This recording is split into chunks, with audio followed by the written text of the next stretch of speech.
네, 안녕하세요. 코드블랙 TV를 시청해주시는 블랙님들. 드디어 엔캠이 이제 52주 신고가를 넘어서 10만 원이라는 그 의미 있는 주가 수준에 안착해주는 흐름을 보여줬습니다. 그래서 자, 그럼 이제 남은 거는 과연 여기서 다음 상장 이후에 좀 강세를 보였던 그 당시 이제 13만 원.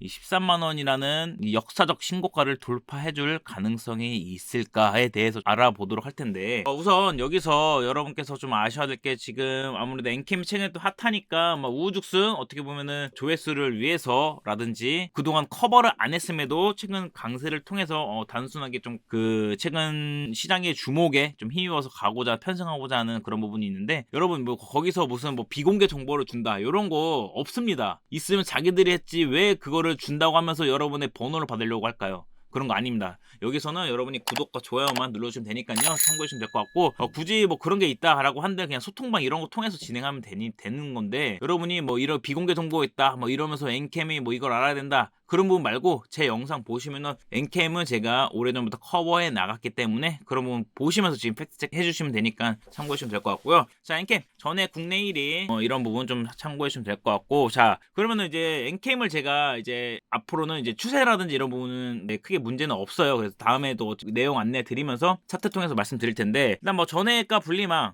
특히나 전해액이 더 중심을 받는 거는 어찌됐든 지금 중국에 대한 비중이 크고, 그리고 엔캠이 특히나 다른 이제 전해액 기업들도 많은데 왜 유독 엔캠만 이렇게 좀 부각을 받냐. 그동안에 사실 뭐 지분 관련된 이슈라든지 아니면은 모종광 대표가 사실상 뭐 엔캠 자체가 상장하고 나서 본업에 대한 그 수요 증가에 따라서 이미 선제적으로 자금 투자금 확보를 통해서 캐파 증설을 진행한 건 굉장히 긍정적. 그런데 약간 막 이런 악의적인 기사일 수도 있어요. 비트코인 관련된 거를 비트코인에 10억 원을 투자했다 이런 게 있었거든요. 그러면서 이제 지분에 대해서 부정적인, 지분이 너무 낮다 막 이런 부분도 있었고, 이게 보시면은 예전에 이제 2022년 더벨에서 이제 5월 24일에 나온 건데, 유진 엔캠인데 여기서 이제 엔캠의 투자 행보에 대해서 의구심을 가지고 있다. 이게 어떤 거를 보고 쓴 건지 모르겠는데 아무튼 이런 게 있었어요. 그래서 다른 IB 업경인 엔캠 최근 비트코인에 10억 원 가량 투자를 했다. 그러면서 대규모 투자 유치를 하면서 위험 투자선에 관심을 가진 것에 대한 우려의 시각이 있다. 뭐 이런 식으로 하고, 또 그러면서 사실 뭐 기관 투자들에서 바라보는 시각이 그렇게 막 좋지는 않았다. 좀 이렇게 볼 수 있을 것 같아요. 상대적으로 다른 이제 뭐 2차원지 대비해서, 그래서 사실 뭐 증권사라든지 애널리스트를 심도 있게 커버를 해준 건 없었는데, 그래서 저는 오히려 지금 만약에 이 상황에서 엔캠 관련돼서 보고서가 만약에 우선 쏟아진다 그러면은 그 시점에 한번 차익 실현을 한번 좀 어떻게 보면 우리가 차익 실현 빌미로, 기간이 늘 그렇듯 커버하지 않고 있는 기업들이 갑자기 강세를 보이면서 갑자기 우후죽순 보고서가 쏟아질 때 그 시점에 이들이 좀 그 개인들이라든지 이런 분이 좀 물량을 떠넘기는 경향이 좀 많아요. 늘 그래왔어요. 그게 아직 변하지 않는 이상 우리나라 시장 선진 시장으로 나가기 어려운데, 그런 부분에서 한번 좀 봐야 될 것 같고, 어쨌든 지금 추세라든지 어쨌든 시장 2차전지 관련돼서는 가장 강세를 보여주고 있다. 뭐 그게 2차전지 테마가 아니라 그냥 기업적인 부분에 대한 뭐 밸류에이션 리레이팅 관련된 것도 볼 수 있을 것 같아요. 그래서 전액은 IRA 인플레이션 법안 2024년 올해부터 본격적으로 이 수혜를 받는 거고, 뭐 엠페라든지 이런 부분에 대해서 충분히 세제 혜택이란 다 받을 수 있는 부분이다.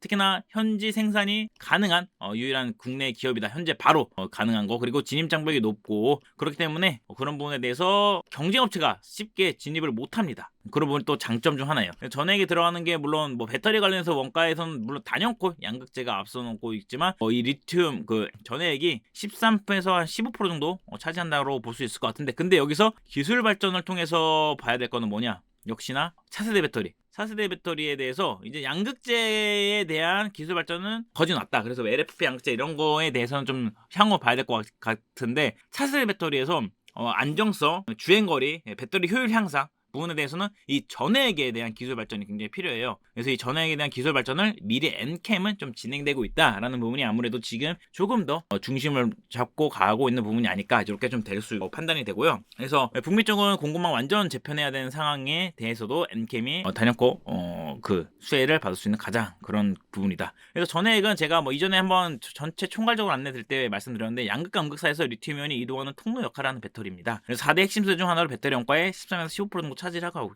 있고요. 양극재, 음극재 비해 마저 주목을 덜 받는 게 사실이에요. 다만 배터리 기술 개발을 위해서 점점 주목을 받고 있다. 그래서 보시면 될 것 같고, 전액 작동 원리 보면 이렇게 전액 리튬, 전액에 리튬이 안전하게 응급제 이렇게 이동할 수 있는 그런 역할을 할 수 있다. 첨가제, 보조제 이런 역할을 한다. 보시면 될 것 같아요. 그래서 리튬 전액은 리튬염 요기용 및 첨가제로 구성되는데, 리튬염이 원가의 40에서 50% 차지를 합니다. 그런데 요거를 또 기억 6불화 인산 리튬, 이게 후성이 사실 우리나라에서 하고 있거든요. 근데 2000톤은 되게 작아요. 작은데 이거를 지금 엔캠은 DFD와 이제 중화첨단 소재와 함께 이제 합작 투자소에서 EDL이라는 걸 통해서 새만금에 지금 진행하고 있죠. 그래서 요거를 내재화해서 연간 최대 5만 톤의 생산 시설을 건설할 계획으로 미국 현지도 요거를 진행을 하고자 하는 게 아마 최근에 또 주가에서 긍정적으로 작용하지 않았을까, 이렇게 좀 볼 수 있을 것 같아요. 그리고 전에 특성상 이제 배터리 기업들과 함께 연구 개발 진행하는 경우가 많은데, 여기서 이거에 좀 어떻게 보면 또 긍정적으로 볼 수 있을 것 같아요. 요거 12월에 나온 건데 과연 이 시점에 이걸 언급했던 영상이 있나 찾아보세요. 없습니다. 단연코 저 코드블랙 혼자서 요거 커버해 나가면서 요거에 대한 중요성을 보고 나서 이거를 이미 엔캠이 진행하고 있다라고 좀 언급을 많이 드렸어요. 그때도 뭐 한 7만원 선에서부터 계속 말씀을 드렸으면서, 그래서 LG에너지솔루션에 대해서 이미 지금 리튬 배터리, 왜냐면은 이게 리튬 메탈 배터리의 주행거리가 기존보다 50% 또는 900km까지 증가할 수 있다. 그런 부분에서 이제 리튬항에 대한, 리튬 메탈에 대한 전해액을 어떻게 엔캠은 연구 개발을 진행하고 있다, 이겁니다. 그리고 나서 이제 차트 수급 전에 하나 볼 건데, 지금 제가 잠깐 기억하시기 어렵는데 앞에서 지분, 그러니까 최대주 이제 오정환 대표의 지분에 대해서 의구심을 갖는, 어떻게 보면 뭐 RB라든지 투자자들 사이에서 그런 게 좀 있었어요. 왜냐면은 이게 지금 상장 당시의 지분이에요. 오정환 대표 보시면은 지분율 19.20%가 안 되죠. 그렇죠. 사실상 뭐 바이오 쪽은 이런 기업들이 흔한데 IT 쪽에서는 좀 뭐 약하다, 뭐 이런 부분이 좀 있었죠. 특히나 이제 신규 상장할 때 당시에 대한 지분인데, 그런데 지금 최근에 어떻게 됐냐? 최근에 지분은 어디까지 갔냐? 지금 오정환 대표 지분은 28.69%까지 올려놨습니다. 뭐 여기 3인 해가지고 이 부분도 역시나 긍정적이다라고 볼 수 있을 것 같고, 특히나 늘 발목을 잡았던 것 중 하나가 사실 뭐 콜옵션이 많다, 뭐 전환사채가 많다, 그러면서 이제 오버행에 대한 우려, 주가 해석에 대한 우려가 많았는데, 사실 그거를 틈틈이 좀 여유가 있을 때마다 엔캠은 상한우선 해가지고 미리 전환되기 전에 이거를 다 취득을 해가지고 어떻게 보면은 희석시켰다 라는 부분이 좀 긍정적으로 작용했으면 하면서, 신뢰, 그러니까 주가에서 사실 신뢰가 굉장히 중요해요. 그동안에 전액에 대해서 국내 대표 1위여도 무슨 동아기업만 가고, 뭐 첨보, 사실 뭐 전해질 보조제, 푸전제 이런 거 하는 첨보가 아마, 이거는 사실 기관들이 굉장히 좋아했어요. 기관들이 커버했는데 지금 어떻게 됐습니까? 3%에서 아마 이거 좀 진행했던 것 같은데 개차만 됐죠 지금. 이거는 아직 좀 더 보시고, 뭐 반도체라는 뭐 디스플레이도 필요하니까 보시고, 뭐 소울 브랜드 있고, 뭐 어쨌든 동아기업으로 대표적으로 볼 수 있을 것 같은데, 동아기업은 조금 좀 떨어진다. 그리고 아마 지금 엔캠이 하나 여러분이 무슨 비공개 정보 준다 하면서 지금 보이는 게 뭐 지금 얘기 나오는 게 테슬라에도 진행이 될 수 있고 CATL도 독점으로 될 수 있다라는 건데, 다 가능성이 있습니다. 그래서 요게 아마 정말 CATL이 좀 어떻게 보면은 여기에 대한 공급이 좀 세가지고 주가가 이렇게 갈 수도 있는데, 근데 뭐 어쨌든 지금에 대한 뭐 밸류 리레이팅에 대한 것도 좀 기대를 해볼 수 있을 것 같고, 자 그럼 여기서 우리는 지금 보야 될 건 10만원 안착했어요. 그러면 여기서 과연 신고가를 넘어설까에 대한 거를 고민을 해봐야 되는데,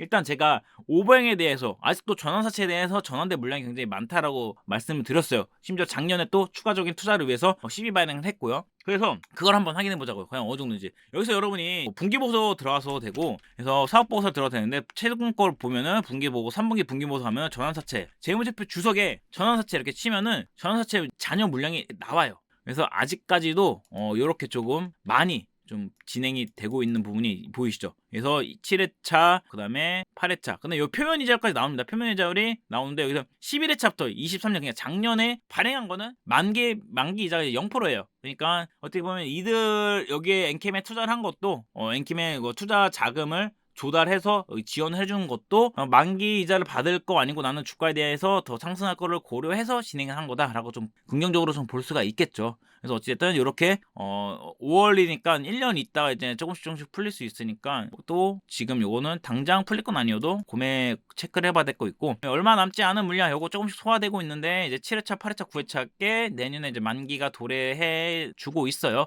여기 물량이 어느 정도 풀렸는지도 좀 체크를 하면서 볼 필요가 있을 것 같아요.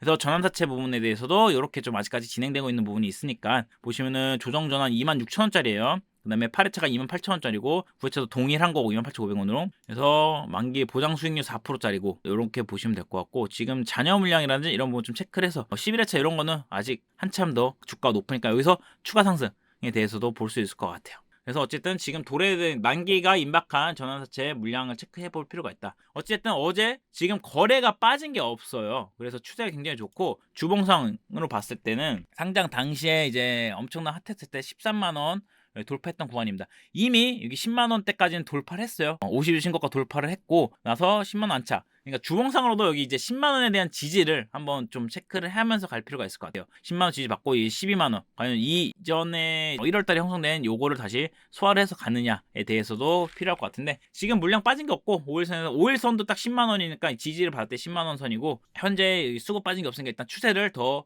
보자. 그리고 나서 여러분이 아직까지 뭐 오랜 기간 엔캠을 보유하면서 매집해와서 이제서야 조금 이제 수익권에서 좀 긍정적으로 들어갔다라고 하면은, 물량이 요거를 뭐 조금 갖고 있는 분들도 단기로 있으시겠지만 한 10만 원, 그러니까 이게 대응은 나는 여기서 수익 보존 구간을 설정할 거다. 요게 좀 중요해요. 사실 영원히 이게 운이 따르지 않는 이상 정말 완전한 고점에서 매도를 하기는 쉽지 않습니다. 사실 이건 운이 따라줘야 돼요. 그런데 고가 영역에서는 여러분이 지금의 추세를 따라서 나는 요 정도에서는 이탈하면은 좀 팔아야지, 요렇게 좀 가셔야지 이걸 쭉 끌고 갈 수 있어요. 그래서 그런 부분 좀 체크해서 가시면 될 것 같아요. 그리고 엔캠은 제가 뭐 추세라든지 이런 부분 지속적으로 확인해 드릴 테니까 참고하시면 될 것 같고, 끝으로 여러분의 뭐 좋아요 구독은 정말 큰 힘이 되니까 참고해 주시고, 다른데 괜히 뭐 기웃기웃 거리지 마시고 엔캠만큼은 제가 좀 커버해 주고, 엔캠뿐 아니라 다른 영상들도 여러분이 뭘 해줌으로 인해서 정보를 더 드리겠다 이런 거 없습니다. 그런 거 비공개 정보 있으면요 생각해 보세요. 내가 해요, 내가. 그쵸? 여기까지예요. 그래야 객관적으로 팩트로 지금의 수급 이런 부분을 해서 여러분의 투자는 하루 이틀 하고 마는 게 아닙니다. 꾸준하게 길게 이 시장에 롱런하기 위해서는 지금의 이러한 수급이라든지 흐름, 그리고 어떻게 보면 어느 시점에서 이게 좀 전환 물량이 쏟아지면서 물량이 좀 털고 나갈지에 대한 부분까지도 고민해서 가면 되니까요. 그리고 나서 최근에 좀 조정 장세가 오는데, 이 조정에 또 기회를 살려 나가는 부분 지속적으로 우리는 투자 아이디어를 발굴해 나가야 됩니다. 오늘 여기까지 마치겠고요. 지금 셀트리온에 나스닥 상장 얘기가 있더라고요. 그래서 그거를 좀 빠르게 커버 가능하면 좀 해서 말씀드리도록 하겠습니다. 자, 이상 코드블랙이었고요. 다음 영상으로 찾아뵙도록 하겠습니다. 감사합니다.